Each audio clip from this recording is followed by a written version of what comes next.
Anxiety के पौधे को जन्म देने वाले नेगेटिव थॉट्स के बीज को कैसे रोकें। हर व्यक्ति यही सोचता है कि इस बीज को पनपने से कैसे रोकें, लेकिन हमें इसे रोकना ही नहीं है। हर व्यक्ति यही चाहता है कि जो हमारे दिमाग में ये गलत थॉट्स आ रहे हैं, नेगेटिव थॉट्स आ रहे हैं, बस ये रुक जाएं, कैसे भी रुक जाएं। ये थॉट्स आ रहे हैं जो हमें परेशान ना करें, लेकिन हमें इन थॉट्स को रोकना नहीं है, इनका वेलकम करना है। जी हाँ, सही सुना आपने, हमें इसका वेलकम करना है।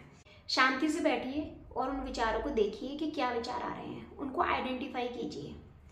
क्या आइडेंटिफाई करना है कि ऐसा कौन सा विचार आ रहा है, ऐसा कौन सा पीक पॉइंट आ रहा है विचारों को जिससे आपकी घबराहट बढ़ रही है। कौन सी ऐसी बात है जो आपको स्ट्राइक कर रही है जिसकी वजह से आपकी घबराहट बढ़ रही है। जब आप ये आइडेंटिफाई करेंगे ना, तो आपके लिए आसान हो जाएगा कि उस प्रॉब्लम को कैसे सॉल्व किया जाए। आपको पता है, जिंदगी में कोई भी प्रॉब्लम इतनी बड़ी नहीं होती जिसका सॉल्यूशन ना हो। हम अपने माइंड में उसको ऐसा क्रिएट कर लेते हैं, हम एक पैटर्न बना लेते हैं नेगेटिव थॉट्स का, और उसमें हम फंस जाते हैं।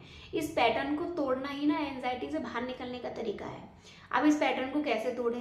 कई बार ऐसा होता है कि हमें गाड़ी चलाना नहीं आती, लेकिन हम टीवी में देखते हैं कि अच्छा ऐसे चलाना है, एक्सीलेटर देना है, ऐसे गियर चेंज करना है, ऐसा सब पता होता है, लेकिन जब हम बैठते हैं तो हम नहीं चला पाते। उसी तरीके से हमें पता तो है कि हमें नेगेटिव थॉट से बाहर निकलना है, लेकिन हम नहीं निकल पाते। क्यों? क्योंकि हमारा तरीका सही नहीं है। जब भी नेगेटिव थॉट्स आते हैं ना, हम उसमें फंस के रह जाते हैं। स्मॉल स्टेप्स लेने हैं हम लोगों को। पहला स्टेप, अपने माइंड सेट को चेंज कीजिए। इस दुनिया में कोई भी चीज़ ना परमानेंट नहीं है, हर चीज़ टेम्पररी है। कोई भी प्रॉब्लम परमानेंट नहीं है। और दूसरों से कंपेयर नहीं करना है खुद को कि सामने वाले की ज़िंदगी में ऐसा हुआ तो हमारी ज़िंदगी में भी हो सकता है, सामने वाले की ज़िंदगी में अच्छा हो रहा है तो हमारी ज़िंदगी में अच्छा नहीं हो रहा है। किसी से खुद को कंपेयर नहीं करना। सबकी लाइफ अलग अलग होती है। जिस दिन आप दूसरों से कंपेयर करना छोड़ देंगे ना, आपकी आधी टेंशन तो यहीं ख़त्म हो जाएगी। दूसरा स्टेप क्या करना है, दूसरों की रियलिटी जाने बिना उसको अपनी लाइफ से जोड़ने की कोशिश ना करें। सामने वाले ने इतना पैसा कमाया, सामने वाले के साथ इतना बुरा हो गया, सामने वाले के साथ ऐसा हो गया, हमारे साथ हो गया तो हम क्या करेंगे, ऐसी चीज़ें नहीं सोचनी है। उनकी लाइफ अलग है, आपकी लाइफ अलग है। ऐसा ज़रूरी नहीं है कि सामने वाले के साथ कुछ हुआ है तो आपके साथ भी वैसा हो। कई बार ना लोग अपने दिमाग में नेगेटिव थॉट्स क्रिएट करते हैं, होता नहीं है, लेकिन माइंड में इल्यूजन क्रिएट करते हैं कि ऐसा होगा, ऐसा होगा, ऐसा होगा, और इस वजह से एंजाइटी उनकी बढ़ती चली जाती है। तो क्या स्टेप्स लेने हैं हमें? अपना माइंडसेट चेंज करना है और दूसरों से हमें कंपेयर नहीं करना है। अपनी ज़िंदगी को अपने साथ ही कंपेयर करना है।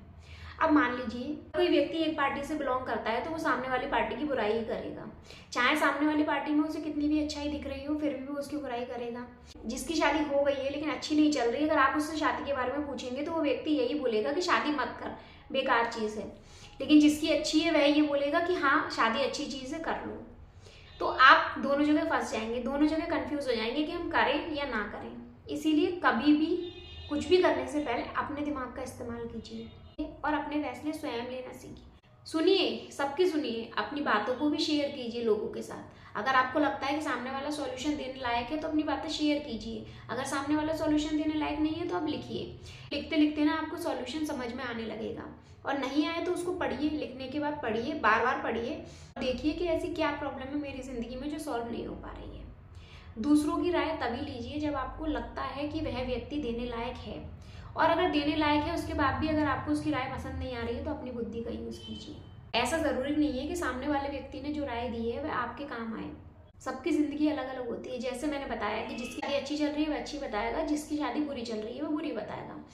लेकिन हमें अपना दिमाग खुद यूज़ करना है। अपने फैसले स्वयं लेना सीखिए। कल फिर मिलूंगी मैं आपसे नए थॉट्स, नए विचार और एंजाइटी से बचने के नए उपायों के साथ। जुड़े रहिए। धन्यवाद।